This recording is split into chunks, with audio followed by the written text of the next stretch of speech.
There are only two lies that bother me in covering college football. Number one, you are what your record says you are. That's a load of crap. And number two, you're only good because of who you got to play during the regular season.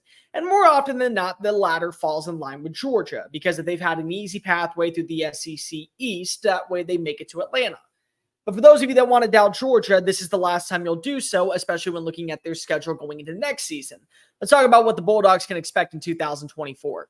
If you are new here, welcome on into the channel. My name is Cole Thompson. I'm a radio show host based in Houston, and I talk college football daily. So this is the type of content you enjoy, plus coaching searches, the transfer portal, really anything that goes on in our great game. Make sure you smash that subscribe button down below. Leave a comment telling me your thoughts on Georgia's tyrant of a schedule for 2024. Tell your friends, your family, your mortal enemies, your best of bros, Georgia fans, and college football aficionados everywhere about this channel. Give me a follow on social media. I call it Twitter. You can call it X, at Mr. Cole Thompson. That way, the flow of college football never has to stop. Georgia has really benefited from playing in the SEC East. I don't think that's much of a lie. I think it's more so just kind of a reality.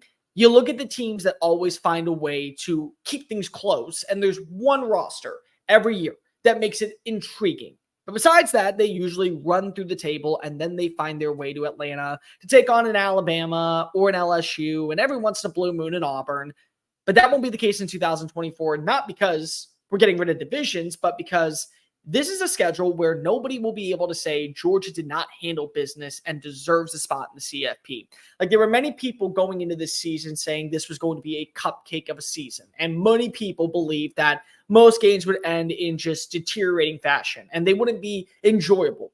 Well, spoiler alert, that did happen. Thank God for anybody who paid those egregious prices to go watch games at Sanford Stadium. But I digress. You got a good matchup against a team like Ole Miss. You got a quality matchup against a team like Missouri. And you even played well against teams like Kentucky and Tennessee, both ranked games at the time. So good on you. But now next year, things get challenging. I mean, it starts from the jump and it does not slow down. And the best part is, for anybody looking at Georgia, they don't get a break. It's not like they're going to go and have like this rigorous test all the way down to the end of the season, but they can build up to it. No, they got to be full go from week one because they're going to take on Clemson in Atlanta. That's a big time game. I believe Clemson will be better suited than they were this past year. 8-4 is never going to be the standard underneath Dabo Swinney, so expect that to change. After that, they take on Tennessee Tech. Okay, that's fine. Then they play against Kentucky. And Kentucky, they're going to be on the road, but more importantly, they are going to be more proven and have a different cast of characters. Like Brock Vandagriff is now starting up in Lexington. They just added in Chip Trainum. They just brought in Raymond Cottrell, and they're going to add in more talent as well. So just because you added in Jamori Macklin does not mean that's your only receiver that's going to be good.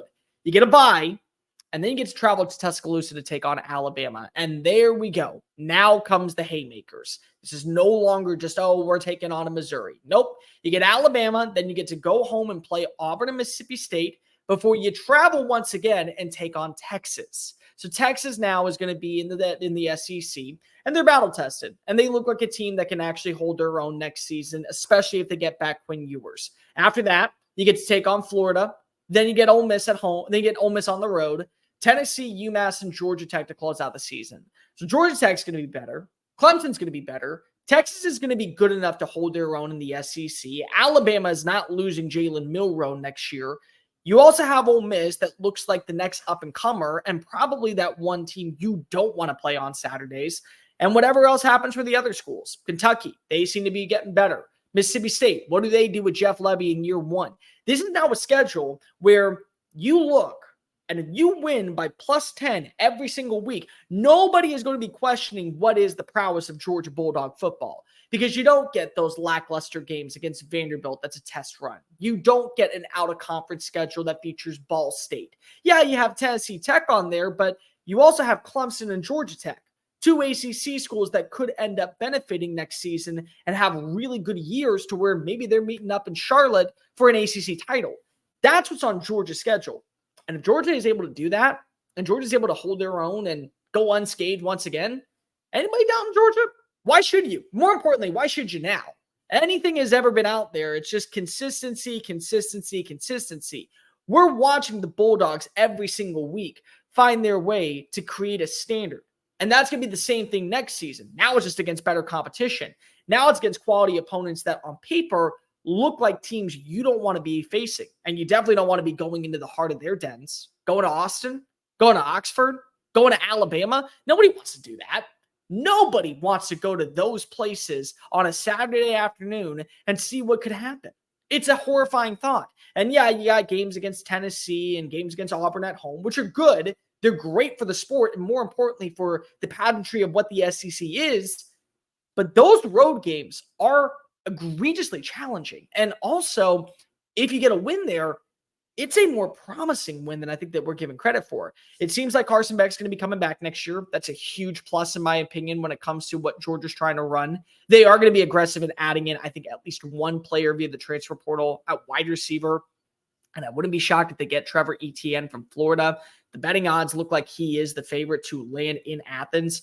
They're going to add in some defensive talent, too. I don't think many people understand. You look at Georgia this past year, you can thank Mike Bobo more than you can thank Glenn Schumann. That defense was fine. It wasn't anything bad, but it wasn't anything to write home about compared to years past of what we've seen in Athens. But that offense, it carried the weight. And it looked like Carson Beck was never going to come back down to reality. He had found his groove and was basically putting up super Herculean numbers to where you thought, this is the week where he comes back down to earth. Nope, just going to continue to climb the mountain. And then he got too close to the sun. And much like Icarus, he came crashing down to earth at the wrong time. And even then, wasn't that bad of a game, in my opinion, against Alabama. A couple mishaps, but for the most part, very solidified game. And now you're adding in more talent around it. So you get that version of Georgia offensively, plus an improved defense. What are we talking about when it comes to Georgia, people? Because this is the schedule where I think many people would look on paper and go, okay, if I can go 10-2, I think this is a winning season. For Georgia, you go undefeated or bust. That's the expectation Kirby Smart has implemented in Athens and what many Georgia fans expect at this point. But if you do go 11-1, it's not the end of the world. You lose to Alabama or you lose to Texas, you still have a shot at making the CFP, getting back to Atlanta, and possibly also kind of seeing where your flaws are. And make no mistake, Georgia's formula has worked for years. It hasn't changed in the slightest. You know, you have a bad start in the month of September. By October, you find your inertia. And by November, you're moving and grooving and you look like the deadliest team in college football. That was the same case this year. You guys realize that, right? Sluggish start, very lackluster first game. Then you play Auburn. Then by mid-October, you start finding your rhythm. And by November, you were basically running over everybody. And that was the heart of your schedule too.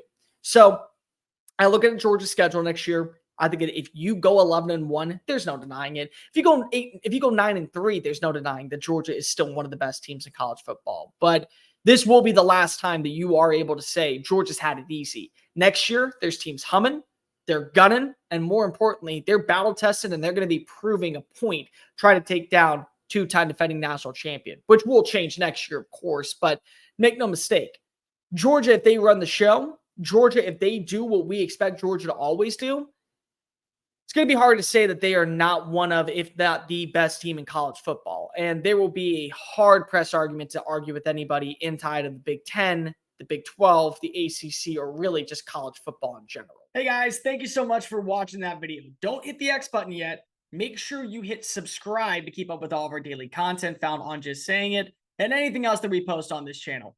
Bye.